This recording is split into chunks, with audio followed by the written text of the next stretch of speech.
Nyongoro zanu yaramba. Nyongoro zanu yaramba. Nyongoro zanu yaramba. Nyongoro zanu yaramba. Nyongoro zanu yaramba. Nyongoro zanu yaramba.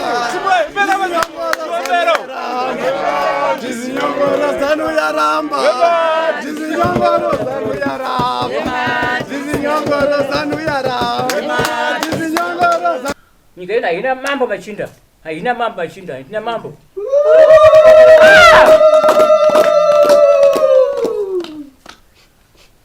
Azoda kama mkaza nde wapi? Ngari yayi na mutakapuwane wapi? Ni ngari yangu andina ishi. Mangaba na mama. Ndatukudi?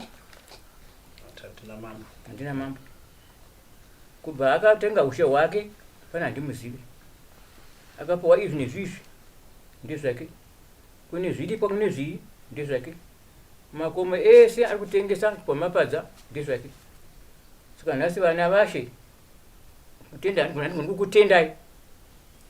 Handigoni kukutendai. Handigoni. Mukabisa matope aya. Vana vabenhu rava. Mazuva mangani? Paita ngoma pano.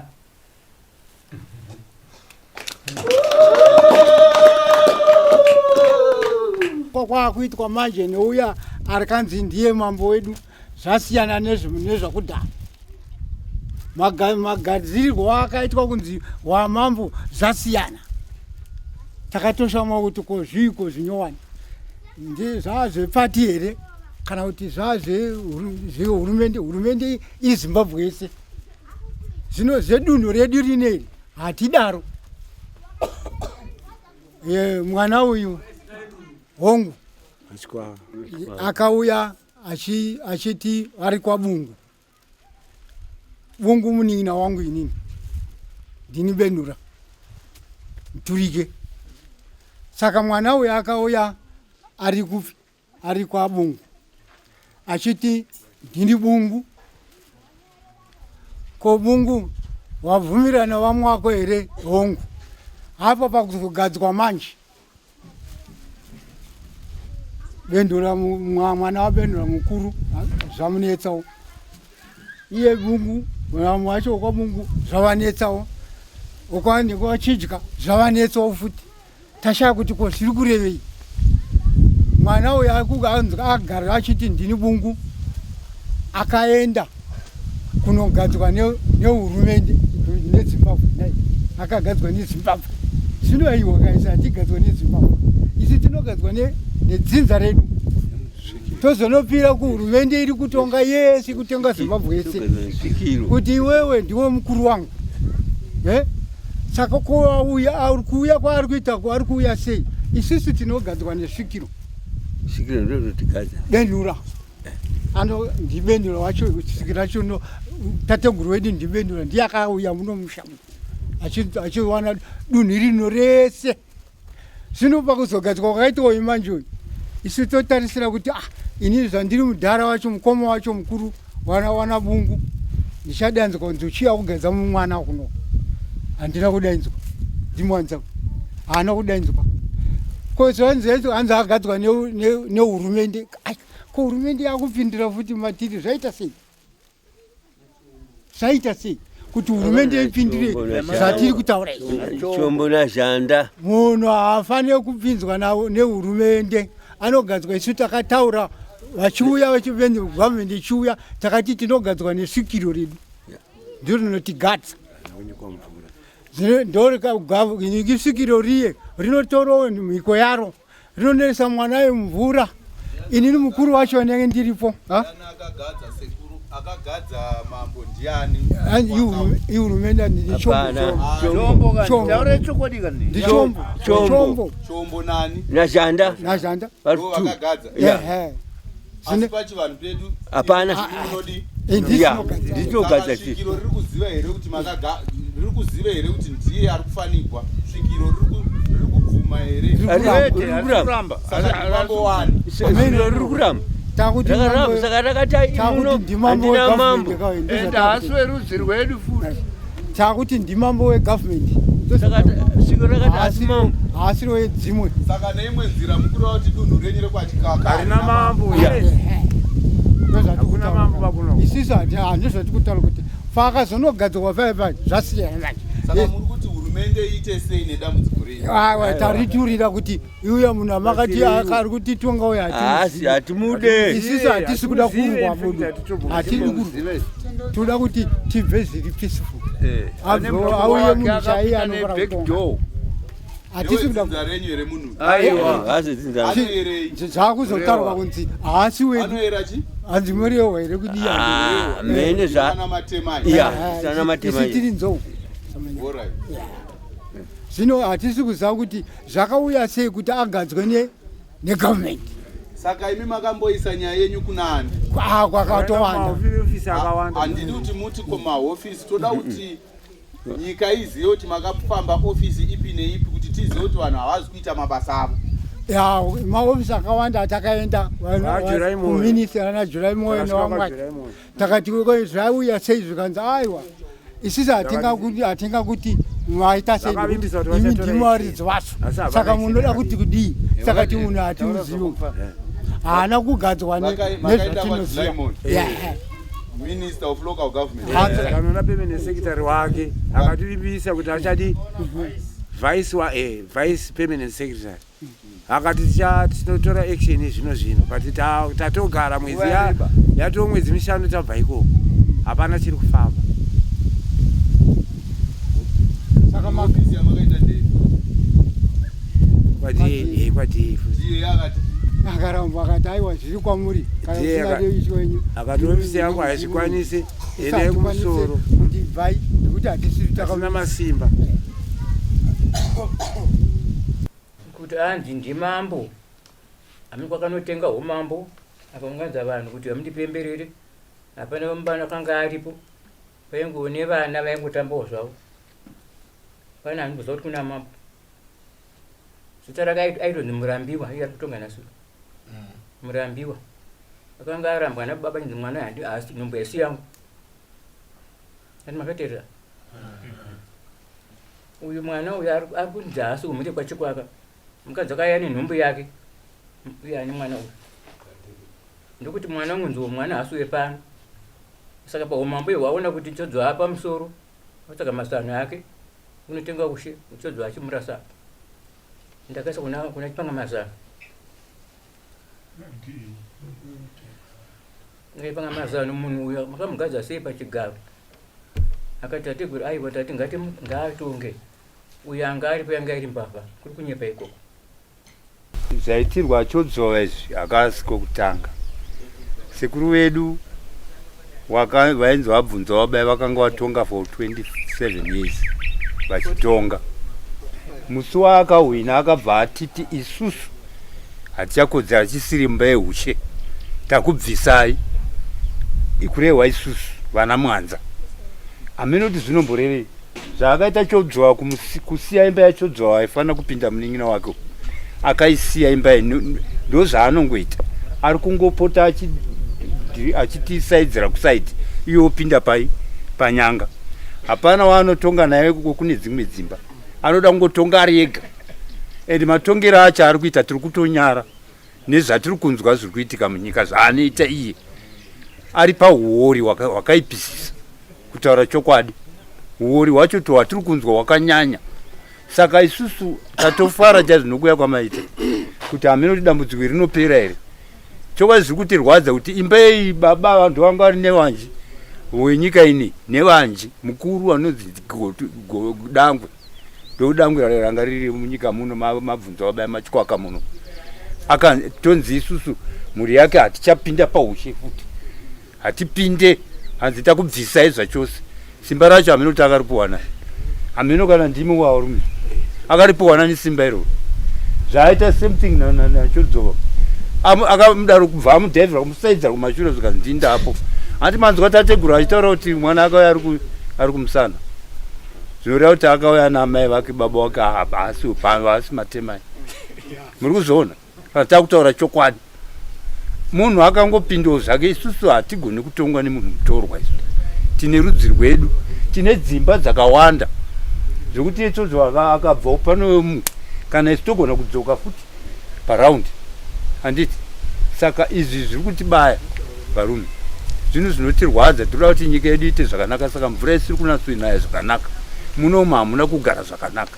Manzwa zvichitaurwa natateguru, ndo nyaya dzacho dziri kutinetsa, dziri kutitemesa musoro.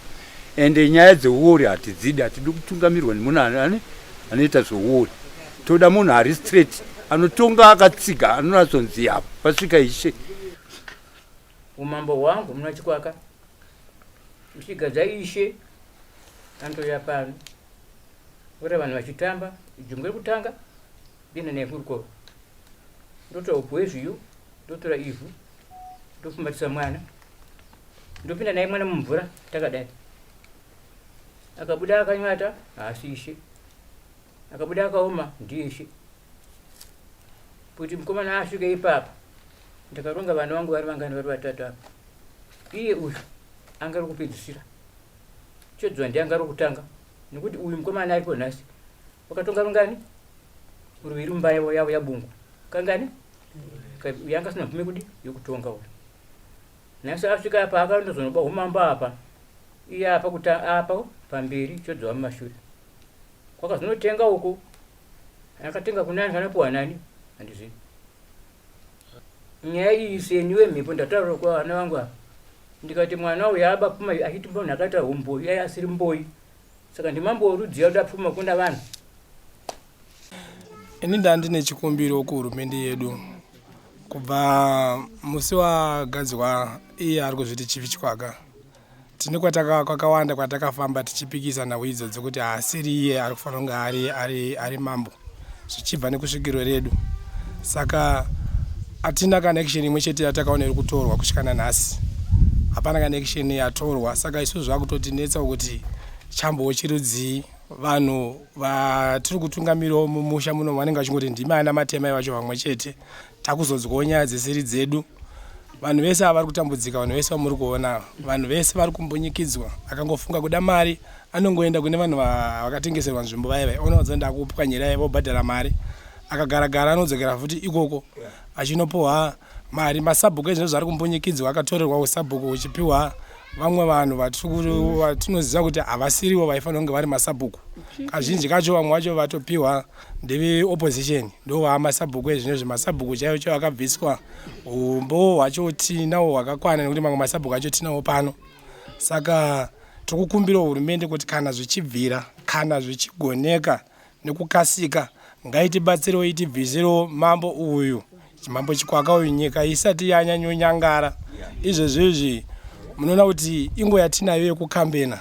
Kana zvinhu zvakamira zvakadai so ino yeGoromonzi North ino itinozikanwa nekuina maelections, but iye zvinhu zvakaoma. Kana mambo yakasiwa aripo chete hatina kwatiri kuenda, handisi kutarisira kuti tine chimwe chete chatinowana.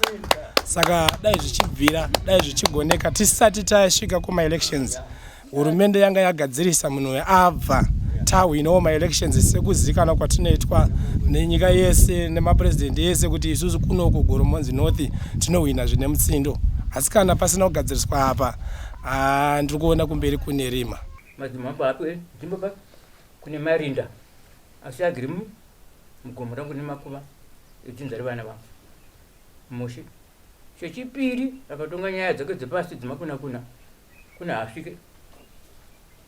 Chechitatu anoti iye ini handibva paushe chete, ndakaenda kunodi kunosimbiswa nemachiremba. Ndiwo mashoko angu kwamuri. Padzimba dze dzakatonga wondi yatangira pamba izvi patanga kuti uyu aripo nhasi uyu azotengera azokunda uyu muridzi wemambo.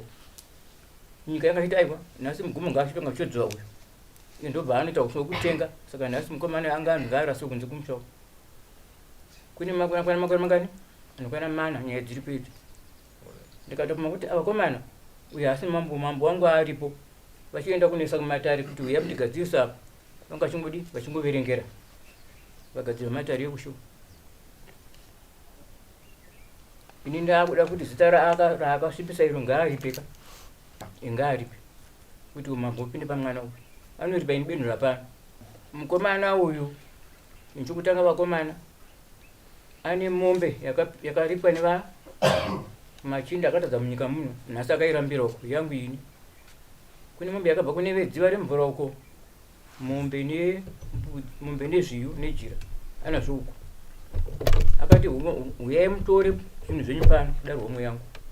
Homwe angatore here zvinhu zvangu ini ndisingazivi. Iye ngapi mombe dzakanga mombe mbiri dzokuri padzadyiwa panzava nevanhu dzenyama chete chete.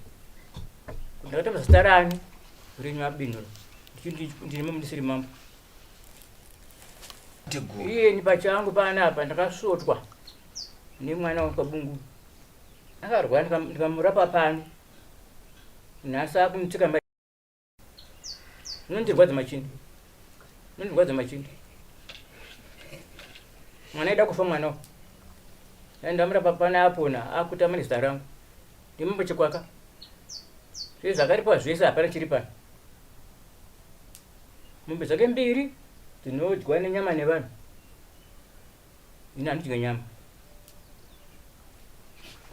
Uyezve vanhu venyika ino yaChikwaka anga asina ishe. Pana hapaziva akabva musuwo akarwara kusvika nhasi. Simba rakunemi vana wamambo. Mune simba kumisa majota aise mombe mbiri apa. Machinda haisi nyimwe inodyira vana kuti vana vangu vararame. Pana paangasvika asi mune simba uri kudya Mwari. Paipapo akamboita pai zvanabinura iye aripo nhasi. Mbiri dzokuti pakuti apa zita rakati ndine Chikwaka usiri Chikwaka. Nokuti gomo rakanopinda igomo rangu ini benura. Aida kudzinga muchena aripo kuti ngaapi. Ko naye musendo muchena unomubvisa sei? Akare ndichivana ngonya ini kuti achengete vanhu vanotambura. Akagona kunomaka ipapo. Nechisimba chake ndoda kuti pagara chete nanhasi handi aripo. Muchena akasvika pana akachema ndikati kwete. Hapana ishe anotsvaga nzvimbo ega. Anopiwa nzvimbo nani? Nekumusoro. Changa ari mambo changa dakapiwa nzvimbo yake oga. Usina birishonga. Zvino umambo wokuba uhu. Machinda. Inini ndinonzi YehuMambo Magwenzi. Ndiri wekumuri kwaChodzova. Inova ndiyo iri kutarisirwa kunge iriyo iri kutonga panguva ino. Kurati ndini mukomana mukuru aripo nhasi pamuri kwaChodzova iyoyo. Ari kumirira muri wose kwaChodzova. Sekunzwa kwamaita tateguru vachitaura. Umambo hwedu chokwaita ndakati sei takatorerwa. Nokuti magadzirwo kana kugadzwa kuti madzimambo edu isusu panhoroondo yacho hazvichisanduke kubva pakutanga kwakaita kutongwa mukati menyika ino chinaye muridzi benura atakuti tateguru mudzimu nhasi. Asi matikirwa zvakaita apa hazvina kushandwa nenzira yakanaka. Zvakaitwa zvechitsotsi. Takazonga tonzwa kunzi mambo ako asi mambo asingazikanwe nechi nesi vemhuri. Uye zvakare mambo iyeye akagara umambo uyu asiriye aifana kunge achigara paimba nokuti iye ndibungu mukoma waChodzova akatonga kare. Chodzova nhasi ndaifana kuti atonge aifana kunge achimirirwa nemuripi iye vana vakaChodzova. Saka tikutaura nawe kuti igode kunzwisisika sekutaura kwazvaitwa nevambotaura muchinzwa tateguru vatsinha zvakare nhau iyoyo. Indamira bedza kutaura kuti nyaya yakwaChodzova iyi haina kutangira nhasi. Takatombogara pasi natateguru vachitsanangura zvese kuti zviri kuitika kusvika tagara pasi tikatsvaga isusu vataifungidza kuti ndiye zvichibva kunani kuna tateguru. Kurati mambo nhasi amaratidzwa kunzi ndiye ari kutarisira kuti anofanira kunge ari ari kutonga. Tatimubvumira isusu tese vemhuri yacho yekwaChodzova. Sekutaura kwaita tateguru zvakare nyangwe zvikanzi zvazobuda sekudaro zvanaka haagone kuenda pachigaro asati agona kuendeswa kumvura. Saka kwaita tateguru ndo magadziriro avanoita madzishi avo. Anotanga aenda kumvura akafumbata zviyo nejecha sekutaura kwazvaita akabuda mudziva mumwe vakaoma asina kutoda kuratidza kuti ndiye akodzera kuve mambo. Sekutaura kwazvaita natateguru. Inoda kutsina bedzi kuti ichokwadi ushe hwedu isusu mambo wedu isusu vana vokwaChodzova tiri kuhura tanga takabirwa. Saka tikuti zvese zvizikanwe nenyika yese. Nyika ino inotongwa nemasvikiro kureva tateguru benura kune nhau dzinoitika mukati menyika muno hongu zvikasvike kuna mambo, asi kana ari mambo wechokwadi akagadzwa natateguru anouya opedza nyaya dzekupi kuno kwatateguru. Asi chishamiso ndechekuti mambo ari kuzviti mambo aripo nhasi pano patateguru haazikanwa kubvira paakanzi agadzwa umambo iyoyo hawe pano anda zvokutumira vanhu kureva kuti naye pache zvake anoziva kuti makagarira akati mambo wake hazvisi straight forward ndizve kubiridzira. Nini ndini sabhuku akasuspendwa anekataudza kundiziva kuti asi nda mambo Chikwaka wedu watinayo akatengana nevanhu vekumusha imomo vari kumupa mbudzi achiti ndiuda kuti sabhuku ina handitengese handienda akatengesa. Saka akandivenga kuti iwe hausi kutengesa, saka takukubvisa sabhuku sokuti iye aida zvinhu zvinotengeswa chidyiwa mari. Ane mbudzi dzaipuhwa dzevanhu vakatengeswa kuminda ikoko achinovharwa kuini chinzi aiwa haufaniri kuwana. Saka isusu hatifarire mambo akadaro. Izvezvinezvi takutotya kuti masabhuku maari kuisa hatifambidzane nawo musangano wedu, asi iye kana akapedza musangano toita kutya kuti aiwa munhu iwoyo ndeopposition because hatitongane naye, hatisi kuizira naye zvatinoda. Saka isisu tinogara naye semunhu akade asingavhikiri isu masabhuku ake ndisu tosika plus iye chinotinetsa nchokuti anotsanangira pabasa risi rake rekuti musabhuku tofanira kumiswa namuchinda wedu, asi iye anojamba pana muchinda usikubvisa munhu kuti iwa usisabhuku muchinda daazvizive. Saka ndonyaya imwe ati kuti kuisa gurumende kuti tisati svika dai hatigadzirise mambo yesu kuti isu masabhuku ndisine vanhu. Saka vanhu ivavo kuti tinovataura tichiti kuti iye mambo achititengesa achibvisa vanhu vanoziva isu. Saka toda kuti hurumende ititanga tigadzirisira ipapo. Ndinonzi Garikai Maseko. Ini ndine zvinondinetsa zvekukurwadza zvakatoti nyanyei. Mwana iye baba vake vakamuzara vakamupa zita rekunzi Murambiwa iroro. Ndozera rangu randakakura naro. Ndinonyatsozvizivisisa nasekuru nokufamba nokuroora kwavo. Sekuru baba vake anonzi Fidelis. Saka akafa achingozvitaura kuti mwana iyeyu musambomusakurudza. Asi kuya kwaakaita sezvekutaura namu vese auya achitanga kupaza verudzi rwake chaiyo, akatanga kunovanyoresa kuvabvisa mumba yeushe achizviti enda ishe wechi11. Vana mwanza vese vamukutaura kwacho anga akabvisa iye ari wokubva uko oswondonga mhuri yese imaronga akanga akaitwa nemudzimu zvese kupwanya iye ari muwanikwa akauya kumashure. Nesu vazukuru futi tatichimuombera tichitogumbuka kwazvo kumuombera kwese kwatatichiita kwese, asi anga asingawizirirani nesu futi. Akauya wota kuti dzotora varika paakazvarwa vakatarisana neni patiri kutonga akutora nzvimbo dzedu futi isisu vazukuru aneisa vaakazvarwa hapana asekuru vake ndovakutonga. Hakuna munhu anoti kana achibva kwaabva anoenda nzvimbo kuna sabhuku kunopiwa nasabhuku. Sabhuku haape munhu nzvimbo nokuti sabhuku haana musha, nzvimbo inopiwa nanasekuru. Pasina tapiwa nanasekuru vedu ipapa isisu ovenga nevazukuru vese kuenda ikoko. Zvandiri kureva izvozvi ndiri kuti ini kwete tatoneta nezvake, taneta zvachose ngabve zvake. Ndini Sarudzai Ndamba, ndinogara kwaNdamba village muwadhi yekwaMwanza.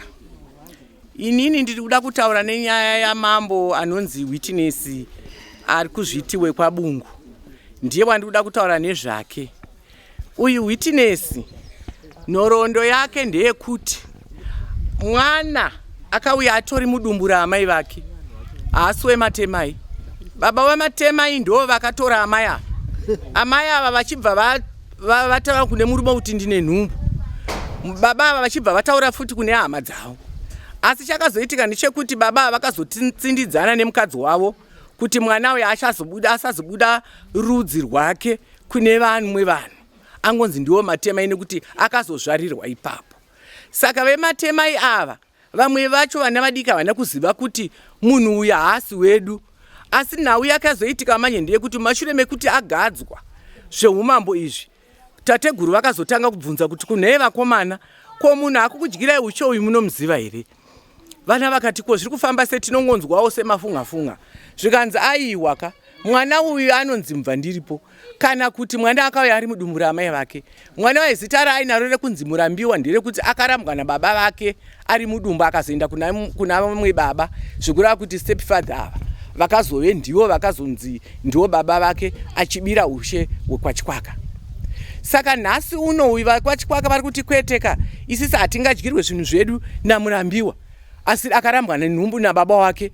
Isisi VaKwaChikwaka tiripo. Tateguru tibatsirei kuti toita sei? Tateguru akati aiwa endai kuna Nachipangamazana munobvunza kuti ko munhu uyu akauya sei. Ndosaka panga paitaurwa neVaKwaChikwaka paye kuti vakafamba mumahofisi vakanosvika kwaDA vachiti munhu uyu hatimuzive. Saka nhasi uno uyu kutaura kwavakaita ikoko action haisi kutorwa zvakanaka, but tateguru vari kutaura kuti aiwa ini dunhu rangu rine reKwaChikwaka handina mambo. Saka mambo watiri kuda isisu anobva muvanhu uyezve muvanhu veKwaChikwaka. Mambo haavhoterwe neruzhinji, asi vanhu veKwaChikwaka ndo vanotaura kuti aiwa nhasi imba yakupinda ndeiyi, titaurire kuti ndiani achapinda. Mwana nhingi vana baba vataura nhau yavo tesena naamai tichinzwawo kuti mwana wedu uyu ndiye akunogadzwa umambo. Asi izvozvo zvakaitwa kuna Witness hatina mbogadzwa umambo isu, hatina mboziva kuti umambo akugadzwa isu. Zvinhu zvese zvaanotongoita anotongoitawo zvakewo nevamwe vake ivavo nekugadzwa kwakaitwa naChombo naZhanda.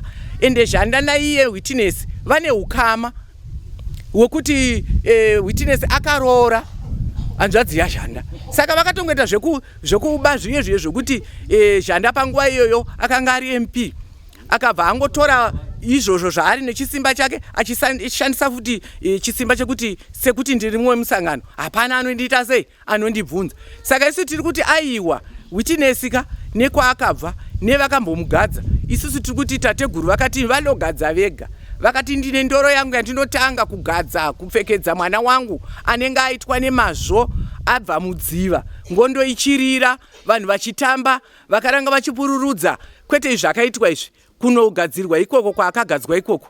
Kana zvadaro aiwa mambo ivhu radaira, mwana iye anonyikwa akafumbata ivhu rake neupfu hwake hwezviyo. Kana zvabuda zvakadi zvakatota, kwete hasi mwana weKwaChikwaka. Kana abuda zvakadi zvisina kutota, aiwa midzimu yadaira mwana weKwaChikwaka. Saka zvino izvi uyu haana kuitwa izvozvo, haana kutombotsikana kubanya kwacho kuti aone tateguru. Anenge achingotuma vamwe hanzi ana Chigwande ndo vanenge vachitumwa chinzi Chigwande enda unotaura kuti zvanzi namambo zvakati, Chigwande enda unotaura zvakati. Rimwe zuva Chigwande akazotandaniswa mubanya naandamba kanzi ibva pano Chigwande nemombe dzako dzawauya nadzo idzi dzaakuda kunyengetedza tateguru kuti aiwa ndauya nemombe dzenyu. Zvikanzi kwete ibvai pano.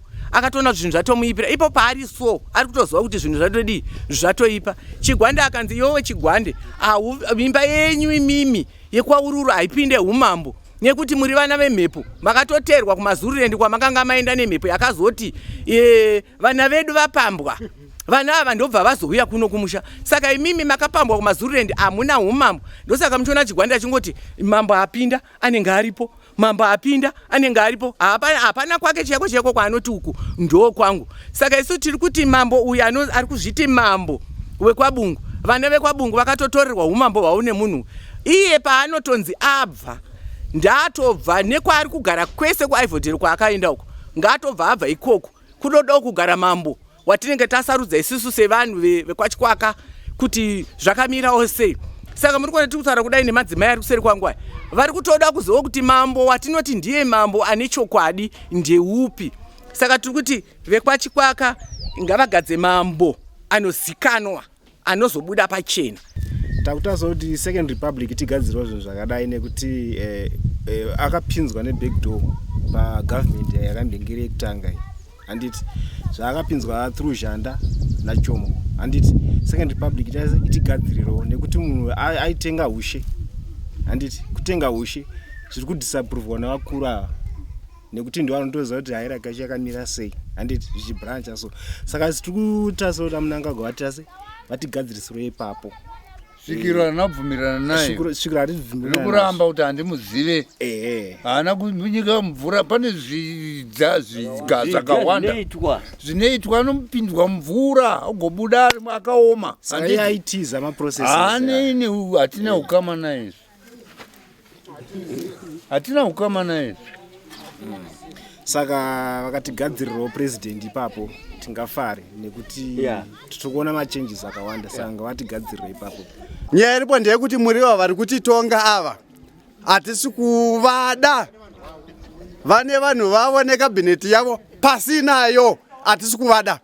Nyaya iripo ndeyekuti nyika ino iyi ndeyaChikwaka, nyika inoiri kunzi yakadyirwa matuzvi naChikwaka vekutanga chana benura aina kuti aisi kutongwa naMurehwa. Saka nyari paona ndepekuti ava vari kunzi vari kutonga vari kuzviita Chikwaka hatisi kuvada pasi navo hativazive. Ende 2023 patiri kusvika kumaelection musina kuvadzura, please tajamuka, mucharuza maelection 1000 pamusaka pemunhu 1. Toda musangano 1 ndo vatiri kuda kutera. Chief ava vari kunzi chief ava hatisi kuvada kuvaona kuti 2023 isati yasvika pasi navo hatisi kuda kuvaona.